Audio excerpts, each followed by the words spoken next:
उन्हें जमा रखना, ख्याल रखना, ख्याल रखना, ख्याल रखना, ख्याल रखना। नाज़रीन वेलकम बैक। प्रोग्राम ख्याल रखना में आज हम डिस्कस कर रहे हैं आर्टिज़म को। जैसा कि अप्रैल का महीना आर्टिज़म अवेयरनेस मंथ है और आज मेरे साथ हैं डॉक्टर खालिद रहमान साहब और मिसेस सबिया रहमान साहिबा। और अब तक हमने कुछ चीज़ों पे बात की है। अब मैं सवाल करूँगा मिसेस सबिया रहमान साहिबा से कि इसका इलाज, आर्टिज़म का इलाज किस किस तरह से हम कर सकते हैं। बात यह है कि जब आपको वजह नहीं मालूम कि ये बीमारी कैसे होती है जी, तो इसका इलाज करना बड़ा मुश्किल है। ठीक है, लेकिन लोग कोशिश कर रहे हैं जी, जब तक रिसर्च नहीं होती कुछ तो करना है जी, जो कि इलाज सबसे ज़्यादा इस वक्त आप कह लें कि पॉपुलर है जी, वो है बिहेवियर थेरेपी। ठीक है, जैसे ही बच्चे को डायग्नोस होता है ऑटिज़म का, स्कूल वाले जो हैं अथॉरिटीज़ वो बिहेवियर थेरेपी शुरू कर देते हैं। अच्छा, स्कूल में भी करते हैं और घर पे भी आते ये स्कूल को ख़ास स्पेशल स्कूल होते हैं, हर स्कूल में तो स्पेशल स्कूल्स भी होते हैं, लेकिन आम स्कूल्स जो हैं जी, उनमें भी जो है ये फैसिलिटी होती है कि वो स्कूल में अगर नहीं कर रहे तो घर पे वो थेरेपिस्ट भेजेंगे और थेरेपिस्ट 4 दफ़ा हफ्ते में 4 दिन आके तो बच्चे को घर पे 3-4 घंटे का टाइम देगी। ठीक है, और बिहेवियर थेरेपी से बच्चों में फ़र्क पड़ता है। ठीक है, स्पीच थेरेपी होती है क्योंकि ये बच्चे जैसे कि मैंने कहा कि बोलना बंद कर देते हैं तो उनको बात करने सिखाना। ऑक्यूपेशनल थेरेपी होती है, मसलन बच्चा गेंद नहीं पकड़ सकता, आपने गेंद फेंका है तो उसको वो कोऑर्डिनेट नहीं कर सकता, अच्छा, पेंसिल नहीं पकड़ सकता ठीक अच्छा, तरह से। अच्छा, अच्छा, इनके लिए ख़ास किस्म के पेंसिल होल्डर्स बनाए जाते हैं ताकि वो ग्रिप कर सके। अच्छा, अच्छा, अच्छा, अच्छा, कोऑर्डिनेशन, उनकी मोटर स्किल्स, ये सारे जो हैं ये डिलेड होती हैं। अच्छा, ऑक्यूपेशनल थेरेपी में इस चीज़ का जो है वो इलाज किया जाता है। अच्छा, तो ये तो हो गई एक तरह से जो थेरेपी हो रही है। जी, हियरिंग थेरेपी भी होती है, विजन थेरेपी भी होती है, अच्छा, लेकिन ज़्यादातर स्पीच, ऑक्यूपेशन और बिहेवियर। फिर यह है कि डाइट, ग़िज़ा के ऊपर बहुत एम्फेसिस है और इसके ऊपर काफ़ी रिसर्च हुई है। अच्छा, कि ये जो बच्चे हैं इनमें कुछ बेसिक एलर्जीज होती हैं, सब में नहीं, अच्छा, लेकिन ज़्यादातर इनमें। जी, एक ग्लूटेन जो कि गंदम में पाई जाती जी, है, गंदम में एक प्रोटीन पाई जाती ठीक है, है, और एक केसीन जो कि दूध में प्रोटीन पाई जाती है। अच्छा, इससे इन बच्चों को एक किस्म की एलर्जी होती है जिसकी वजह से ये जो है ना इनमें ये डिलीज होते हैं। अच्छा, तो इनको अगर ग्लूटेन फ्री और केसीन फ्री जिसको ये कहते हैं डाइट दिया जाए, जी, जी, वो डाइट जिसमें गंदम ना हो और दूध या दूध के प्रोडक्ट्स ना हो। गंदम में ग्लूटेन ना हो, नहीं, गंदम से मेरा मतलब कि जी, ये ब्रेड, अब आप उनको ब्रेड नहीं दे सकते। अच्छा, तो गंदम की ब्रेड नहीं देते। गंदम की ब्रेड, तो यहाँ ब्रेड मिलती हैं जो राइस फ्लावर से बनी अच्छा, हुई अच्छा, हैं या अच्छा, बार्ले से बनी, ठीक है, मुख्तलिफ तो और किस्म के ग्रेन से बनी होती तो हैं। उन गंदम ठीक है, गंदम में ग्लूटेन होती है तो ग्लूटेन फ्री होना चाहिए। ठीक है, ठीक है, तो डबल रोटी कोई भी जो है जी, अगर गंदम की बनी वीट की तो आप वो नहीं दे सकते। तो उसके अब ये हुआ है कि ये चीज़ क्योंकि बहुत ज़्यादा बीमारी फैल गई है, जी, मार्केट में ये चीज़ें जो हैं अब आने लगी हैं, ग्लूटेन फ्री, केसीन फ्री, खास तौर पे ग्लूटेन फ्री। आप अच्छा, आम सुपर मार्केट्स में भी जी, चले जी, जाएं जी, तो आपको ग्लूटेन फ्री जो है वो प्रोडक्ट्स मिल जाएंगे। रेस्टोरेंट्स में ग्लूटेन फ्री ठीक है, मेन्यूज जो हैं वो आ गए। ठीक है। और मिल्क भी उस तरह का मिल जाता है केसिन फ्री? जी जी, हाँ, सोया मिल्क है और अच्छा, किस्म के मिल्क्स हैं अच्छा, जिसमें अच्छा, बच्चों को जी, ताकि इनको जी, कमजोरी ना हो, जी, उनको जी, चीज़ें सारी मिले, जी, न्यूट्रिशन मिले, अच्छा, लेकिन अच्छा, वो चीज़ें ना दो जिनसे इनको एलर्जी हो। ठीक है, ठीक है, तो ये प्रोडक्ट्स निकल आए हैं। तो बहुत माओं से मैंने ये सुना है कि gluten free, casein free diet की वजह से बच्चे जो हैं उनमें थोड़ा सा फ़र्क पड़ा है, कुछ बच्चों में नहीं भी पड़ता। अच्छा, और ये पहले बड़ा मुश्किल था करना, लेकिन फैमिलीज़ क्या करने लग गई हैं कि अगर उन्होंने देखा है कि हमने ग्लूटेन फ्री, केसीन फ्री बच्चे को डाइट देनी है तो फिर सारी फैमिली क्यों ना वो कर ले, तो उससे आसानी हो जाती है घर वालों को।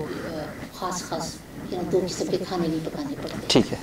फिर यह है कि डाइट खालिस हो, डाइट के अंदर प्रिजर्वेटिव्स ना हो, डाइज ना हो, ऑर्गेनिक हो, ये चीज़ें भी बड़ी ज़रूरी हैं बच्चों के लिए, क्योंकि ये एलर्जी प्रोन होती है। ठीक है। तो ग़िज़ा के ऊपर जो है काफ़ी ज़्यादा एम्फेसिस है। ठीक है। फिर बायोमेडिकल थेरेपीज़ जिनको कहते हैं, जो कि निकल आई हैं, जो कि बहुत सारे लोग इस्तेमाल भी कर रहे हैं और कुछ लोगों को फ़र्क भी पड़ रहा है। अच्छा, मिसाल के तौर पे एक ऑक्सीजन थेरेपी है, उसको हाइपरबैरिक ऑक्सीजन थेरेपी कहते हैं, जो कि एक चेम्बर सा होता है, टैंक सा छोटा सा, उसमें वो बच्चे को डाल के ऑक्सीजन देते हैं। अच्छा, तो उससे बच्चे में फ़र्क ठीक है आ सकता है।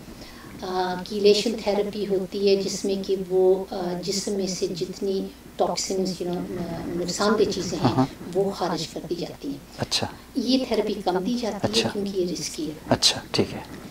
फिर इसके अलावा विटामिन सप्लीमेंट्स जो हैं वो भी वो हैं इसके लिए। B12 का अच्छा, काफ़ी इस्तेमाल किया जाता है। अच्छा अच्छा अच्छा, ठीक है। कुछ लोगों ने ये देखा है कि म्यूजिक थेरेपी, मौसीकी से ये बच्चे जो है ना, इनमें फ़र्क पड़ता है। अच्छा, और जो बच्चा बोल नहीं सकता वो गा के अच्छा अपने आप को एक्सप्रेस कर लेता है, ये भी हमने देखा है। अच्छा, फिर ये हॉर्स थेरेपी निकली है कि ये बच्चे जो हैं, अगर इनको हॉर्स राइडिंग सिखाई जाए तो वो कुछ मूवमेंट से, पता नहीं क्या वजह है या क्या होता है, लेकिन बच्चों में फ़र्क पड़ जाता है। अच्छा, तो इस किस्म की भी तरह तरह की चीज़ें एक्सपेरिमेंट हो रही हैं। ठीक है। लेकिन ये कि क्योंकि ये एक स्पेक्ट्रम है, माइल्ड से लेके सीवियर तक, इसलिए किसी एक बच्चे के ऊपर एक थेरेपी जो है वो आप नहीं कह सकते, जैसे वन साइज फिट्स ऑल कहते हैं ना, there is no one prescription for any child. हर बच्चा जो है वो मुख्तलिफ है, ठीक है। किसी को कोई चीज़ मुआफ़िक आती है, किसी पे कोई चीज़। सही सही।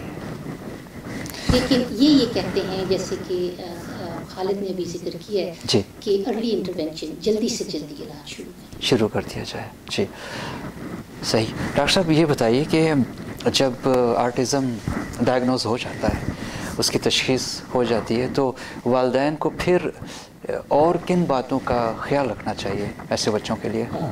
इलाज के अलावा, उनकी खुराक वगैरह के अलावा उनकी हिफाजत का बड़ा अच्छा ज़रूरी है, क्योंकि ये जो बच्चे हैं इनको डर नहीं लगता किसी चीज़ से। अच्छा, इनको गर्म और सर्द चीज़ का, टेम्परेचर का अंदाज़ा नहीं होता। अच्छा, और ज़्यादातर ये बच्चे जो हैं ना, ज़्यादातर काफ़ी बच्चे जो हैं जब बड़े हो जाते हैं तो ये घर से अगर बाहर निकल जाएं तो ये गुम जाते हैं, कि उनको वापस घर नहीं आ सकते। अच्छा, इनको कारों का नहीं पता, इनको सड़क पे अपने अंदाजा नहीं है कि किस चीज़ से डरना है, किस चीज़ से बचाना है आपको, परवाह नहीं करते। अच्छा। और एक ख़ास बात है कि इन बच्चों को पानी बहुत पसंद है। अच्छा, तो घर में भी आप देखें तो ये टॉयलेट में देखते हैं पानी नीचे जा रहा होता है, तो ये पानी का नलका खोल के उसके साथ खेलते रहते हैं। तो अगर ये बाहर निकल जाएं तो ये अक्सर सुना गया है कि ये बच्चे जो हैं किसी के स्विमिंग पूल की तरफ चले जाएं या किसी पॉन्ड में या किसी नहर के करीब जाके तो उसमें पानी में गिर जाते हैं। अच्छा, और ये स्विम नहीं कर सकते। अच्छा, तो इसलिए फिर अक्सर जो डेथ्स होती हैं इन बच्चों की वो ड्राउनिंग से होती हैं। अच्छा, डूबने से होती ठीक है। तो इसलिए माँ बाप को ये बड़ा ज़रूरी है कि उन पे नज़र रखें, ये घर से बाहर अकेले ना जाएं। और अगर हों तो उनके साथ को। तो इसके लिए एक बड़ी सिंपल सी डिवाइस है जी, आपने शायद सुना होगा, एक ज़माने में ये उसको लो जैक कहते थे, तो वो कार में लगा देते थे तो जीपीएस के थ्रू अंदाजा होता था कि ये कहाँ है। जी। तो इसी तरह एक कंपनी ने लो जैक कंपनी ने ये बनाई है छोटे छोटे डिवाइसेस। अच्छा, तो आप उनको पहना दें बच्चे को, या उसको इस पे लगा दें या उनके कोट के अंदर सी दें, तो अगर ये बच्चे बाहर निकल जाएं तो पुलिस उनको ट्रैक कर सकती है जीपीएस को। अच्छा, पेरेंट्स भी कर सकते हैं क्या? नहीं, तो उसके लिए ये है कि जो इक्विपमेंट चाहिए ट्रैक करने के लिए, अच्छा, तो वो सेंट्रल होना चाहिए। अच्छा, तो हमारे जो चैप्टर है हम कोशिश कर रहे हैं इसको पायलट प्रोग्राम जो है शुरू करने में स्टेटन आइलैंड में। ठीक है। तो इंशाल्लाह अगर ये वहाँ कामयाब हुआ तो फिर बाकी जो बोरोस हैं, बाकी के इलाके जो हैं वहाँ भी ये करेंगे।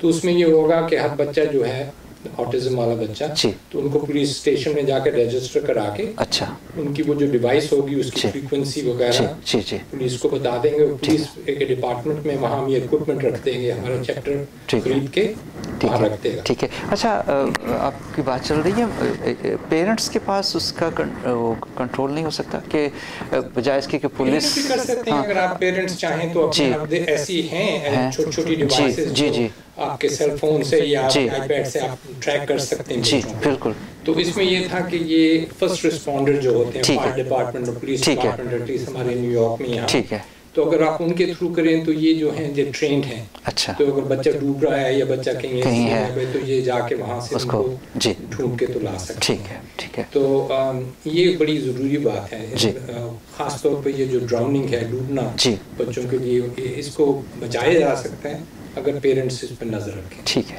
لیکن یہ بھی ایک بات میں کہوں کہ بچے کو آئیڈینٹیفیکیشن پہنانی بہت ضروری ہے، کیونکہ یہ جب نکل جاتے ہیں اور ان سے اگر کوئی پوچھے کہ آپ کون ہو، آپ کا کیا نام ہے، آپ کہاں رہتے ہو، ان کو بتانا نہیں آتا. اچھا. تو آئیڈینٹیفیکیشن ہونی ضروری ہے کہ مجھے آٹزم ہے اور یہ میرا نام ہے، یہ میرا عطا پتہ ہے، تاکہ بچہ اگر گم ہو جائے تو کوئی اور اس کو پڑھ کے تو پہنچا سکے، کیونکہ بچہ نہیں بتا سکتا. بالکل صحیح ہے. اچھا، یہ میں ایک سوال اور ہے آپ دونوں میں سے جو بھی جواب دیں کہ آپ دونوں کی دلچسپی کیسے بنی، خاص طور پہ آپ فاؤنڈر ہیں، اور کس طرح سے کیوں آپ نے یہ آرٹزم پہ اتنا کام کیا؟ اور ہمارا جو پوتا ہے عمر، اس کو آٹزم ڈائگنوز ہوا تھا جب یہ 3 سال کا تھا. اچھا. اور یہ بچہ بالکل جیسے میں نے پہلے بتایا عام بچوں کی طرح پڑھ رہا تھا. اچھا. ہنستا کھیلتا، باتیں کرتا، شرارتیں کرتا، کوئی اس میں ایسی انڈیکیشن نہیں تھی جس سے ہم سمجھتے کہ شاید یہ بچہ آگے جا کے جو ہے اس میں تبدیلی آئے گی. ٹھیک ہے. 3 سال کی عمر میں جیسے کہ آپ ایک سوئچ نہیں آن کر آف کر دیتے، اس طرح ایسے ہوا. ایک دم سے اس نے باتیں کرنی بند کر دی، اس نے آنکھ ملانا بند کر دیا. اچھا. ہم بات کرتے تھے تو وہ سائڈ پہ نظر پھیر جاتا تھا. نیچے دیکھنے. اچھا. کھیلنا بند کر دیا، ہنسنا بند کر دیا، اور بس کونے میں بیٹھا رہتا تھا. اچھا. اور اپنی انگلیوں کے ساتھ کھیلتا رہتا تھا. اچھا. اور اب یہ 11 سال کا بچہ. اچھا. یہ ابھی بھی بہت مشکل بات کرتا ہے، اور بہت کوئی اگر ضروری اس کو کچھ کہنا ہو تو وہ بات کرے گا اور بات کر سکتا ہے، لیکن کرتا نہیں ہے کیونکہ سوشل سکلز اس کے بہت ڈیلیڈ ہیں. ٹھیک ہے. کھیلتا نہیں ہے بچوں کے ساتھ، پڑھنا لکھنا مشکل سے وہ کرتا ہے. تو جب اس کو یہ ڈائگنوز ہوا ہے 3 سال کی عمر میں، تو جیسے کہ آپ اندازہ لگا سکتے ہیں ہماری تو زندگی بدل گئی، ہمیشہ کے لیے بدل گئی. تو ہم نے پھر اس طرف توجہ دی. میں ہاسپٹل ایڈمنسٹریٹر ہوں، میں نے پھر اپنا کریئر چھوڑ دیا اور اس طرف میں لگ گئی، اور ہم دونوں نے مل کے پھر یہ تنظیم قائم کی. نیو یارک میں پہلے نیشنل آٹزم ایسوسیشن کا کوئی چیپٹر نہیں تھا. تو وہ قائم کیا. بہت لوگ تھے جو اس چیز میں انٹرسٹڈ تھے، انہوں نے اس کو جوائن کیا، اور اس طرح پھر ہم نے توجہ دینی شروع کر دی. کچھ خود بھی سیکھا، کچھ اوروں کو سکھایا، باقی فیملیز کو ہیلپ کی. ٹھیک.